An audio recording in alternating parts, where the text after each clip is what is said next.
রে মুসলমান, যখন আপনি সন্ধ্যাবেলাতে পড়লেন আল্লাহুম্মা আজিরনি মিনান নার, যখন এই কথাটা আপনি 3 বার পড়বেন, জাহান্নাম আল্লাহকে বলবে রব্বুল আমিন তোমার ভোলা আমার এই গ্রামে তোমার অমুক বান্দা বান্দি আল্লাহ আমার কাছ থেকে পানা চেয়েছে, মাবুদ যেদিন কিয়ামত হবে দয়া করে তুমি আমার আযাব থেকে তাকে বাঁচিয়ে নিও।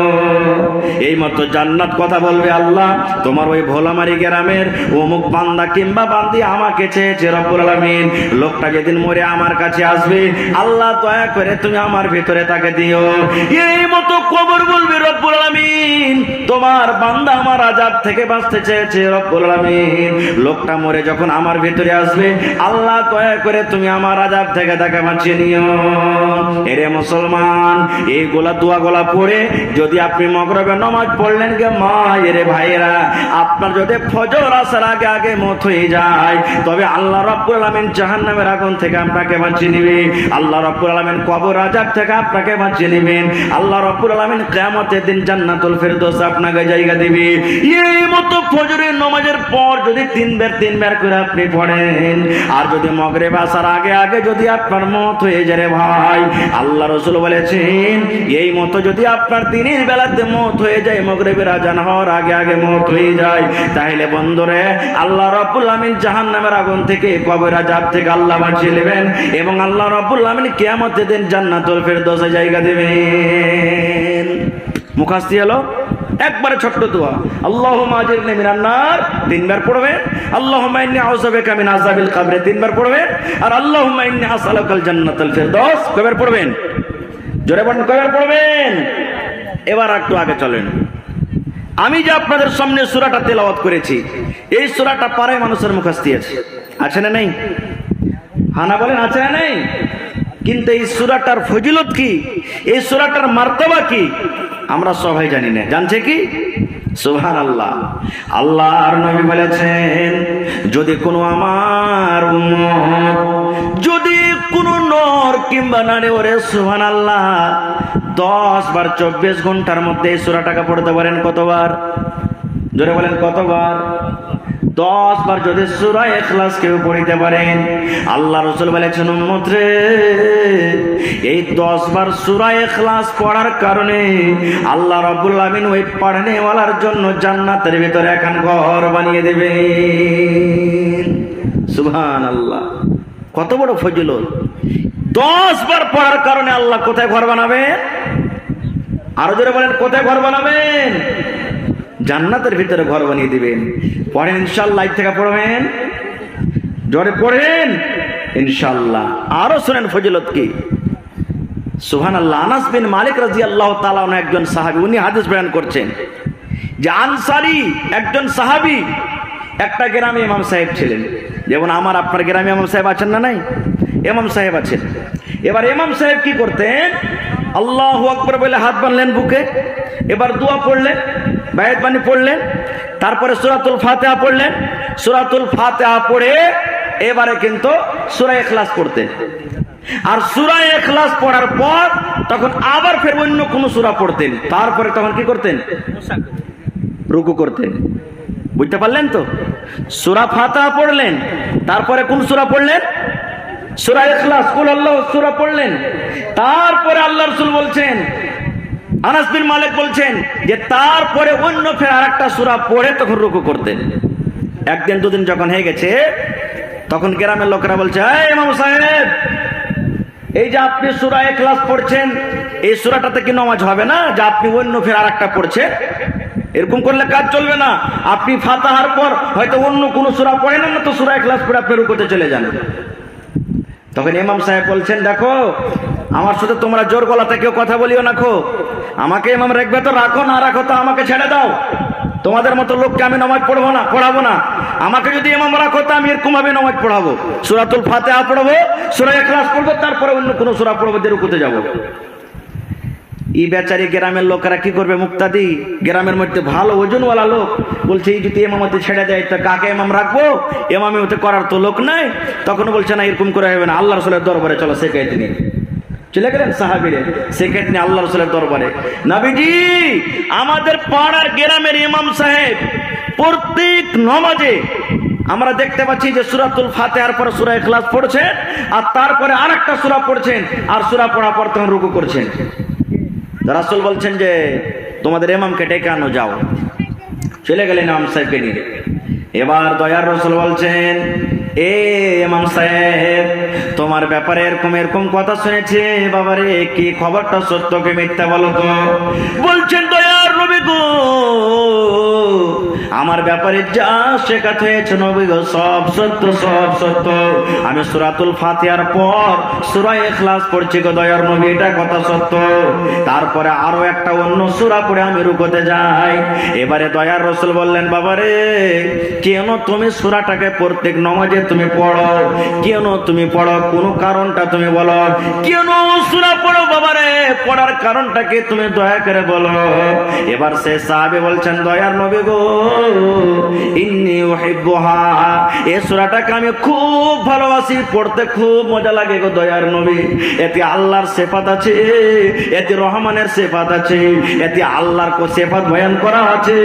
এই জন্য দয়ার নবী আমাকে সূরাটা খুব পড়িতে ভালো লাগে, খুব ভালোবাসি সূরাটাকে, আমি খুব প্যার করে মহব্বত করি গো দয়ার নবী। যখন নবী যে কথাটা শুনলেন, বলছেন, বাবারে যাও যাও তুমি পড়ো রে বাবা, পড়ো পড়ো। এই মহব্বত ভালোবাসার কারণে রব্বুল আলামিন তোমার জন্য জান্নাতের ভিতরে এখন ঘর বানিয়ে দিবে। সুবহানাল্লাহ। সূরাটার গুণ দেখেন। আর একটু আগে চলেন, আমরা এত লোক বসে আছি কেন? জান্নাত নেওয়ার জন্য। জোরে বলেন নাকি? সুবহানাল্লাহ, জান্নাত নেওয়ার জন্য। হায় আল্লাহ, জান্নাত কোন কাজ করে পাবো? কোন এমন পৃথিবীতে কাজ করবো যে আল্লাহ তাবারাক ওয়া তাআলা খুশি হয়ে জান্নাত দেবেন? সুবহানাল্লাহ। আজকে এই সম্পর্কে আপনার সামনে আলোচনা করব ইনশাআল্লাহ।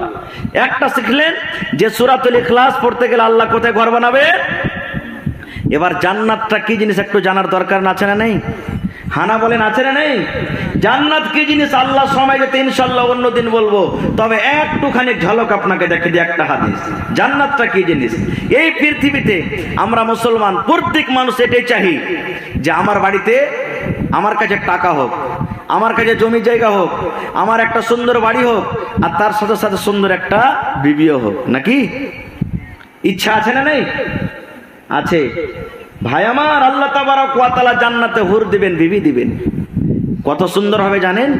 ওদের সৌন্দর্য বয়ান করতে যাব না। আল্লাহ জান্নাতে বিবিদের সাথে একটা ফাও দিবেন। তো কি দিবেন? জোরে বলেন, কি দিবেন? ফাও দিবেন। এবার বলবেন, মৌলানা ফাওটা কেমন হবে একটু বলেন তো। আল্লাহ রাসূল বলেছেন, জান্নাতে লোকটা সোনার কুরসিতে একবার এরকম বসে থাকবে, আর পিছন থেকে একটা বেটি ছেলে, খুবই সুন্দর বেটি ছেলে আসবে। আসার পর পিছন থেকে এরকম ভাবে ওর ঘাড়ে এরকম ভাবে থপথপাবে, এই পিছনে এরকম ভাবে মুড়ে দেখবে, বলবে, মান আনতে, তুমি কে জি? তখন আল্লাহ রাসূল বলেছেন, ওই বেটি ছেলেটা বলবে, আমি হলাম ফাও। আমি হলাম কি? জোরে বলেন, আমি হলাম কি? এবার আপনি বলেন, আপনি 1 কেজি মাছ কিনতে চলে গেলেন। মাছ কেনার পর মাছালাকে বলবেন যে ভাই একটা ফাও দাও। তো আপনাকে 200-300 গ্রামের ওজনের ফাও দেবে না ছোট মোটো গলা দেবে? ছোট মোটো দিবে নাকি? বাগুন একটা ফাও নেবেন তো ভালোটা দিবে না ওই যেটা পোকা লেগে আছে সেটা দিবে? সুবহানাল্লাহ। এরে মুসলমান, আল্লাহর জান্নাতের ফাও দেখেন, দয়ার রাসূল বলেছেন, আরে উম্মত, ওই ফাওটা এত সুন্দর হবে, এত সুন্দর হবে, ওরে সুবহানাল্লাহ। এত উঁচাতে সূর্য, তার যখন আলো দুনিয়াতে আসে অন্ধকার রাতটা জোনাক হয়ে যায়। দয়ার রাসূল বলেছেন, ওই জান্নাতের বেটি ছেলে যদি একবার দুনিয়াতে নজর করে যায়, তবে দুনিয়ার সূর্য তার সামনে ফিকা পড়ে যাবে। এত রূপ। শুধু তা নয়, আজকে আমরা বালি কিনতে যাই, ধরেন মোটামুটি 70-72 হাজার টাকা ভরি এখন সোনা, নাকি 700-800 টাকা ভরি চাঁদি। দয়ার রাসূল বলেছেন, উম্মত রে, এত দুনিয়াতে হীরা আছে, মতি আছে, সোনা আছে, চাঁদি আছে, কত দামি জিনিস আছে। রাসূল বলেছেন, আল্লাহ রাব্বুল আমিন ওই জান্নাতে বেটে ছেলে যেটা ফাও জান্নাতে রেখে দিবেন, ওর মাথাতে যে একটা ফুল রাখা আছে, ফুল আছে মাথাতে। মায়েরা খালারা দেখবেন চুল বাঁধে, ফুল দিয়ে চুল বাঁধে। এই ফুলটার দাম 10 টাকা, 20 টাকা, 5 টাকা, 50 টাকা, 100 টাকা, এরকম দামের হয়। কিন্তু দয়ার রাসূল বলেছেন, উম্মত রে, ওই তুমি যেটা জান্নাতের ভিতরে ফাও পাবে, ওই যে মাথাতে তার কপালে ফুল ফুল লাগা আছে, ওই ফুলটার এত দাম, এত দাম, এত দাম, সুবহানাল্লাহ। দুনিয়া এবং দুনিয়াতে যা কিছু আছে, যত সোনা আছে, যত হীরা আছে, যত মুক্তি আছে, যত দানা আছে, যত লোহা আছে, যা দুনিয়াতে সব বিক্রি করে যদি তুমি বলো ফুলটা আমি খরিদ করব, আল্লাহ রাব্বুল আলামিন বলেন দুনিয়ার মানুষ রে, জান্নাতে বেটে ছেলের ফুলটা দুনিয়া বিক্রি করেও তুমি কিনতে পারবে না। এরকম জিনিস আল্লাহ রাব্বুল আলামিন কোথায় দান করবেন? জান্নাতের ভিতরে। এবার বলবেন হাজী মাওলানা, এই সমস্ত জিনিস পাওয়ার জন্য কি করতে হবে? তাহলে প্রথমে মা খালারা যখন বসে আছে, আর সৈন্য থেকে এখন পর্যন্ত মনে হয় মা খালাদের সম্পর্কে ওয়াজ হয়নি নাকি আল্লাহ জানে, তাদের সম্পর্কে একটা প্রথম হাদিস বলি। আল্লাহ রাসূল সাল্লাল্লাহু আলাইহি ওয়াসাল্লাম বলেছেন, এ আমার ভোলামারি গ্রামের মায়েরা খালারা শুনেন, দয়ার রাসূল বলেছেন গে মা, যদি কোনো মা, যদি কোনো খালা, যদি কোনো বোন, যদি কোনো দাদি বেঁচে থাকা কালে চারখানা কাম করতে পারে, দয়ার রাসূল বলেছেন মহিলা, এই চারখানটা কাজের জন্য কারণে আল্লাহ রাব্বুল আলামিন তোমাদের প্রতি খুশি, আল্লাহ তোমাদেরকে জান্নাত দান করবেন। এক নম্বরে রাসূল বলেছেন, আল মারআতু ইযা সাল্লাত খামসাহা ওয়া সামাত শাহরাহা ওয়া আহসানাত ফারজাহা ওয়া আতাত বালাহা। আল্লাহ রাসূল বলেছেন মহিলা রে, যদি বেঁচে থাকা কালে চারখানা তুমি কাম করতে পারো রে বান্দে, একমাত্র যদি 5 ওয়াক্তের তুমি নামাজ আদায় করতে পারো। 2 নম্বর রাসূল বলেছেন, যখন রমজান মাস আসবে, রমজান মাসের যদি 1 মাস ধরে তুমি রোজা রাখতে পারো।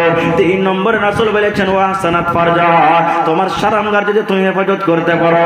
4 নম্বরে রাসূল বলেছেন, ওয়া আতাআত ওয়ালাহা, যদি মহিলা তোমার স্বামীর খেদমত করতে পারো, আল্লাহ রাব্বুল আলামিন কিয়ামতের দিন তোমাদের জন্য জান্নাতের 8খানা দরজা খুলে দিবেন, যেই দরজাতে ইচ্ছা তুমি জান্নাতের ভিতরে চলে যাবে। প্রথম নম্বর কি? 4টার মধ্যে প্রথম নম্বর কি? 5 ওয়াক্তের। কিন্তু মা খালারা নামাজে খুব ঢিলা আছে না নাই? পড়ে আলহামদুলিল্লাহ, মেলায় মা খালা নামাজ পড়েন, কিন্তু মেলায় মা খালা পড়ে না। বলে কি, কেমন করে পড়বো যে মৌলভী সাহেব, 8 আনা 4 আনা 1 টাকা 10 পয়সা 20 পয়সা, 8টা 10টা বাচ্চা বাড়িতে, কখন নামাজ পড়বো, কখন কি করব, সব সময়তে পেশাব পায়খানা করে দেয়। বলে না? হে মায়েরা খালারা, এই বাহানা আল্লাহ শুনবে কিয়ামতের দিন। জোরে বলেন শুনবেন? সুবহানাল্লাহ। হায় রে আল্লাহ, নামাজ সম্পর্কে মাত্র একটা হাদিস আপনাদের সামনে বলি। আল্লাহ রাসূল বলেছেন, এ আমার উম্মত তোমরা শুনে নাও, যেদিন কিয়ামত কায়েম হবে, হাসরের ময়দান হবে, ওই কিয়ামতের দিন আল্লাহ রাব্বুল আলামিন সর্বপ্রথম মানুষের ইবাদতের দিক দিয়ে যে হিসাব আল্লাহ ধরবেন, আল্লাহ এটা জিজ্ঞাসা করবেন না, বান্দারে তুমি হজ করেছো কি করনি, বান্দারে তুমি তেলাওয়াত করেছো কি করনি রে বান্দা, জিকির আজকার তুমি করেছো কি করনি বান্দা। আল্লাহ সর্বপ্রথম ইবাদতের দিক দিয়ে বান্দাকে যেটা প্রথম প্রশ্ন করবেন কিয়ামতের দিন, সেটা হবে নামাজ, সেটা হবে নামাজ, সেটা হবে নামাজ, সেটা হবে নামাজ। আল্লাহ রাসূল বলেছেন, মহিলা যদি কিয়ামতের দিন তোমার নামাজের আমলটা ঠিকঠাক থাকে রে মহিলা, নামাজের আমলে যদি তুমি পাস করে দাও, কিয়ামতের দিন প্রত্যেক জায়গাতে তুমি পাস করে যাবে। আর যদি নামাজের হিসাবে যদি তুমি ফেল করে যাও, পাস না করতে পারো, তাহলে মহিলা শুনে রাখো, কিয়ামতের দিন কোনো জায়গাতে তুমি পাস করতে পারবে না। এবং নামাজের নেকি কত জানেন? অনেক হাদিস আছে, একটা হাদিস মাত্র শুনেন। আল্লাহ রাসূল মেরাজের রাত্রে গেছিলেন, সেদিন না আল্লাহ 50 ওয়াক্ত নামাজ দিয়েছিলেন। নামাজ নিয়ে চলে আসছেন নবীজি, রাস্তাতে মুসা নবীর সাথে দেখা। মুসা নবী বলছেন, মুহাম্মদ আল্লাহ কি দিয়েছে? রাসূল আমাদের একবারে দেখেন কত সোজা ভালা ভালা, বলছেন আল্লাহ আমাকে 50 ওয়াক্ত নামাজ দিয়েছে। মুসা নবী বলছেন যে মুহাম্মদ ঘুরে যাও, ঘুরে যাও। আরে তোমার উম্মত 50 ওয়াক্ত নামাজ কেমন করে পড়বে, পারবে না, খুব ভারী হবে, যাও। চলে গেলেন। আল্লাহ বেশি হয়ে গেছে, আল্লাহ কমিয়ে দাও। আল্লাহ বলেন যাও, 5 ঘটিয়ে দিলাম। আবার 45 ওয়াক্ত নিয়ে হাঁটতে শুরু করেছে। মুসা নবীর সাথে রাস্তাতে দেখা, আবার বলছেন কত বাঁচলো, না তো 5 কমিয়ে দিয়েছে আল্লাহ। বলছে আবার যাও, ঘুরে আল্লাহকে বলো কমিয়ে দাও। কথা শুনে আসে যায় করতে করতে 5 ওয়াক্তের বেঁচেছে। এবার নবীজি আফসোস করে বলছে, ওরে সুবহানাল্লাহ, এ আমার মায়েরা খালারা ভাইরা শুনেন। এবার দয়ার নবী বলছেন, আল্লাহ যদি আমি মুসার কথা না শুনে আল্লাহ তোমার দরবারে বারবার যদি আমি না যেতাম, 50 ওয়াক্ত নামাজ নিয়ে যদি আমি চলে যেতাম, আল্লাহ আমার উম্মত 50 ওয়াক্ত নামাজ পড়তো রব্বুল আলামিন, আমার উম্মতের নেকির কোনো অভাব হতো না। 50 ওয়াক্তের নামাজ পড়ে আমার উম্মত নেকি করতো, নেকি জোগাড় করতো। আল্লাহ আমার উম্মতের জন্য নেকি কমিয়ে দেওয়া হলো।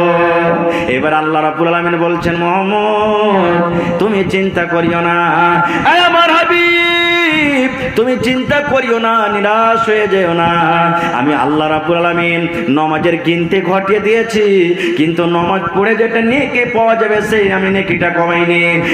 মুহাম্মদ যাও যাও, তুমি জমিনে চলে যাও, তোমার উম্মত যদি 5 ওয়াক্তের নামাজ আদায় করে, আমি আল্লাহ রাব্বুল আলামিন 50 ওয়াক্তের সমান আমি আল্লাহ নেকি দান করব। যদি তোমার কোন উম্মত 1 ওয়াক্তের নামাজ পড়ে, আমি 10 ওয়াক্তের সমান নেকি দান করব। 2 ওয়াক্ত যদি নামাজ পড়ে, আমি আল্লাহ 20 ওয়াক্তের সমান নামাজ নেকি দান করব। যাও যাও মুহাম্মদ, তোমার উম্মত যদি ভালো করে 5 ওয়াক্তের সালাত আদায় করতে পারে, আমি আল্লাহ রাব্বুল আলামিন খুশি হয়ে তাকে 50 ওয়াক্তের সমান আমি আল্লাহ নেকি দান করব। কত খুশির খবর। কিন্তু হায় রে আফসোস। আরো একটা কথা বলি, নামাজ পড়তে গেলে নামাজের মতন না পড়তে হবে ভাই, না নিজের মন মতন করে পড়লে চলবে? হবে?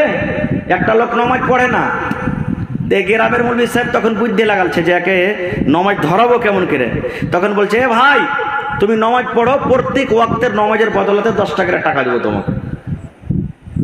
এবার নামাজ পড়তে শুরু করেছে, যে টাকা তো পাবো, প্রত্যেক দিন 50 টাকা করে পাবো। নামাজ পড়তে পড়তে যেদিন 1 মাস হয়েছে, সেদিন তখন বলছে যে ভাই এখন টাকা দাও, 1500 টাকা হলো আমাকে দাও। তখন ইমাম সাহেব বলছেন যে আচ্ছা ভাই বলো তো, তুমি যে নামাজটা পড়লে তো আমার জন্য পড়েছে কি তোমার জন্য পড়েছো? বলছে, ওরে চিটিংবাজ মৌলবি রে, টাকা দিবে না তো আগে বলতে কথাটা, তুমি আমার সাথে ছলামো করলে, চিটিংবাজ করলে, তোমাকে আমি ঠকালছি। বলছে কি? বলছে মৌলভী সাহেব 1 মাস থেকে নামাজ পড়ছি, আমি জানছি তুমি আমাকে টাকা দিবে না, ঠকাবে। আমি কোনোদিন উজু করে নামাজ পড়িনি, বিনা উজুতে সব দিন নামাজ পড়েছি। সুবহানাল্লাহ, এটা ঠকে দিলে। এরকম কত লোক আছে যে নামাজের নিয়ম কানুন জানে না, দোয়া জানে না, শুরু জানে না, কিছু জানে না। বেয়াদবি মাফ করবেন, যতটি লোক এখানে বসে আছেন, আমি যদি এক এক করে ছেলে হিসেবে বলছি, যদি ভাই নামাজটা ওযু করা থেকে নিয়ে সালাম ফেরা পর্যন্ত একটু দেখান তো, আমার মনে হয় 10-20টা লোকের কথা বলতে পারি না যে পারবে, বাকি সব ফেল করে যাবে। আছে না নেই? আছে না নেই? এগুলা শিখবেন কোথায়? মসজিদে, বাড়িতে না মাদ্রাসাতে? কোথায় শিখবেন? মাদ্রাসাতে। তো মাদ্রাসা দরকার হলো না চাই? জি। আর একটু আগে চলেন। 2 নম্বরে রাসূল বলেছেন, মহিলা রে, যখন রমজান মাস আসবে, রোজার মাস যখন আসবে, রোজার মাস যখন আসবে, মহিলা তোমাকে 1 মাস ধরে রোজা রাখতে হবে, 1 মাস তোমাকে রোজা রাখতে হবে। এবার দয়ার রাসূল আরো বলেছেন, মহিলা চাঁদে চাঁদে আল্লাহ রাব্বুল আলামিন তোমাকে একটা বেমার দিয়েছে, যাকে হাজ বলা হয়, মাসিক বলা হয়, চাঁদের বেমার কেউ বলে। দয়ার রাসূল বলছেন, মহিলা রমজান মাস চালু হয়ে গেল, সাথে সাথে তোমার হাজ মাসিক চালু হয়ে গেল। তুমি জয়দিন না পাক হয়ে থাকিবে, 3 দিন 4 দিন 5 দিন 7 দিন জয়দিন তুমি না পাক হয়ে থাকিবে, দয়ার নবী বলেছেন তোমার জন্য আল্লাহ রাব্বুল আলামিন রোজা মাফ করে দিয়েছেন, নামাজ মাফ করে দিয়েছেন। মহিলা রে, তুমি না পাকের হালাতে তুমি রোজা রাখতে পারবে না, তুমি নামাজ পড়তে পাবে না। এবার দয়ার রাসূল বলেছেন, নামাজ তো জীবনের মতো তোমার না পাকের হালাতে মাফ হয়ে গেছে, কিন্তু আল্লাহ বলেছেন, আল্লাহ রাসূল বলেছেন, রে মহিলা তোমরা শুনে নাও, রোজা তোমাদের জন্য কাজ আছে, মাফ নয়। যখন রমজান মাসটা পার হয়ে যাবে, আগামী রমজান আসার আগে আছে মধ্যখানে 11 মাস আছে, 11 মাসের মধ্যখানে তোমার জয়টা রোজা ছুটেছে রে মহিলা, তুমি ওই রোজা কোটা তুমি আদায় করবে, পূর্ণ করবে। রোজা তোমার জন্য মাফ নাই, কিন্তু আল্লাহ রাব্বুল আমিন তোমার জন্য নামাজকে মাফ করে দিয়েছে। আর একটা মশলা শুনেলেন, এখানে যুবক ভাই মেলায় আছে। আল্লাহ রাসূল বলেছেন, যখন মহিলারা হাইজ মাসে হালাতে থাকবে, ওরা মসজিদে ঢুকতে পাবে না, মসজিদে ঢুকতে পাবে না। ওই বেটি ছেলে ওই মহিলারা নামাজ পড়তে পাবে না, ওই বেটি ছেলেরা রোজা রাখতে পাবে না। তার সাথে সাথে দয়া রাসূল বলেছেন, যুবক রে, রাসূল বলেছেন যখন তোমাদের বিবি হাজ মাসিক হালাতে থাকবে, খবরদার খবরদার ওই অবস্থা ওই হালাতে তুমি বিবির সাথে মিলন করিও না। মিলন করতে গেলে তোমার পাপ হয়ে যাবে, গুনাহ হয়ে যাবে। আল্লাহ রাসূলের জামানাতে ইহুদিরা কি করতো জানেন? শুরুতে যেমনি দেখলে যে ওর স্ত্রীর হাইজ মাসিক চালু হয়ে গেছে, তখন বলতে এই ওইটা ঘর, তুই ওখানে শুয়ে থাক, তুই আমার ঘরে খবরদার আসবি না, আলাদা ঘর। বলতে এই তুই আজ থেকে জয়দিন না পা খেয়ে থাকবি না, তুই আমাকে পানি দিবি না, তুই রুটি বানাবি না, ভাত রান্না করবি, কিছুই তোর খাবো না আর না তুই আর পাঞ্জরে থাকবি। এই কথাটা যখন সাহাবে কেরাম আল্লাহ রাসূলের সামনে বললেন, তখন আল্লাহ রাসূল ফতোয়া দিয়ে দিলেন, রে আমার উম্মত তোমরা শুনে নাও, যখন তোমাদের বিবি না পা খালাতে থাকবে, ওরকে পাঞ্জরে তুমি শুতে পাবে, ঘুমাইতে পাবে, গায়ে গা লাগিয়ে তুমি ঘুমাতে পাবে রে উম্মত, তোমার গুনাহ হবে না, পাপ হবে না। ওর ভাত রান্না করা খেতে পাবে, ওর পানি নিয়ে আসা খেতে পাবে, ওর রুটি বানা তুমি খেতে পাবে, খেতে তোমার মানা নাই, ওর পাঞ্জরে তুমি ঘুমাইতে পাবে। কিন্তু যেটা স্বামী স্ত্রীর হক রয়েছে, স্বামী স্ত্রীর সহবাস রয়েছে, মিলন রয়েছে, এটা তুমি করতে পাবে না। বাকি ছাড়া সব কাম তোমার জন্য জায়েজ আছে। তুমি স্ত্রীর পাঞ্জরে শুয়ে থাকো, স্ত্রীকে তুমি চুমাচাটি দাও, সব জন্য তোমার জন্য জায়েজ আছে। এগুলা মানা না, এগুলা তোমাদের জন্য জায়েজ রয়েছে। তাই বলবো মাকে খালাকে বোন রে, জয়টা আপনার রোজা ছুটবে। আল্লাহ রাসূল বলেছেন যেমনি রমজান মাস পার হয়ে গেল, রমজান মাস পার হওয়ার পর জয়টা আপনার রোজা ছুটেছে, রোজা কোটাকে পূর্ণ করতে হবে। আর একটা মশলা শোনেন, মা খালাদের বেশিরভাগই এইটা ফতুয়া মা খালারা জানে যে ছেলে পিলা যখন হইবে তখন আরে মায়ের লোক, আরে মাকে লিস্টে লাগানি 40 দিন নামাজ পড়তে হবে না, আছে না নেই? মাসলা শিখলেন, জীবনে কাজ দিবে, 40 দিন নামাজ পড়তে হবে না। কত মা খালাকে দেখবেন যে বেটি বাড়িতে এসেছে আর পোতা হয়েছে, লাতি হয়েছে, তো নামাজ পড়বে না। লোকেরা বলবে যে হ্যাঁ রানী তুই তো নামাজ সব দিন পড়িস, আজ কেন পড়িস না? কহিস না বাবু, ওই লিস্টি লাগা লাতি হয়েছে, তো ওই ঘরখানি হয়েছে যে ঘরে আমি থাকি, তো ওই লাগা নামাজটা পড়ি না। রে মায়েরা খালারা শুনেন, এ আমার মায়েরা খালারা শুনেন, আপনার ঘরের ভিতরে আপনার নাতি হয়েছে, নাতনি হয়েছে বলে নামাজ আপনি ছেড়ে দেবেন, চলবে না।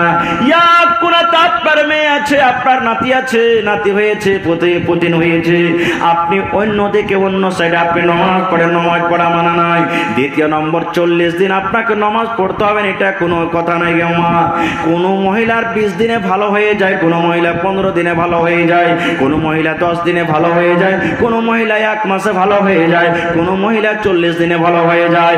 এই আমার মায়েরা খালারা শুনেন, যদি আপনি 20 দিনে ভালো হয়ে গেলেন, 21 দিনকার দিন আর রক্ত আছে না, রক্ত দেখা যায় না, দয়ার রাসূল বলেছেন মহিলা তুমি 40 দিনের আর ইন্তজার করিও না, তুমি 21 দিনকার দিন গোসল করে পাক সাফ হয়ে তুমি নামাজ পড়ো। তুমি 25 দিনে ভালো হয়েছো, 26 দিনকার দিন তুমি গোসল করে নামাজ পড়ো। তুমি 1 মাসে ভালো হয়েছো, 1 মাস পর তুমি নামাজ পড়ো। এই রোজা রাখো মহিলা, তুমি 40 দিন পর ভালো হয়েছো, 40 দিন পর পড়ো। মায়েরা খালারা শুনেন, সবার জন্য 40 দিন নয়, কোন মহিলাদের জন্য 40 দিন, কিন্তু এখন সবাই 40 দিন মনে করে।